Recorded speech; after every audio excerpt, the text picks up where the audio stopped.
1 वाटी साजूक तूप अथवा तेल घ्यायचं आहे. 2 वाट्या साखर घ्यायची आहे. 3 वाट्या दूध घ्यायचं आहे. मस्तपैकी चांगला हलवून साखर विघरेपर्यंत हलवायचं आहे. आणि साखर विघरून झाल्यानंतर 1 वाटी दूध पावडर टाकायची आहे. चांगलं हलवून घ्यायचं आहे आणि नंतर 4 वाट्या आपण गव्हाचे पीठ असे सपाट वाटी घेणार आहोत आणि चांगलं मिक्स करून घ्यायचं आहे. त्याच्यात थोडेसे बारीक केलेले संत्र्याचे सालीचे तुकडे, थोडी टुटी फ्रुटी, 2 सपाट चमचे खायचा सोडा घ्यायचा आहे. एकदम लहान असलेले छोट्या चमच्यातून सपाट 2 चमचे बेकिंग पावडर आपण घे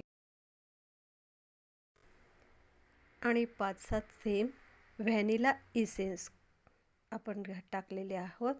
खूप सुंदर याचा सुगंध येतो आणि मस्तपैकी हलवून मिक्स करून एकसारखे मिक्स करून झाल्यानंतर ते मिश्रण आपण ट्रेमध्ये अशा पद्धतीनं ओतून घ्यायचं आहे. आपोआप ते पसरून ट्रे व्यवस्थित भरून जातो. सगळं मिश्रण ओतून टाकायचं आणि ओव्हनमध्ये 35 मिनिटासाठी 180 अंशावरती लावणे. मस्तपैकी केक भाजलेला आहे. असाच आपणही भाजून घ्या. आपल्या पसंतीनुसार केक सजवून घ्या.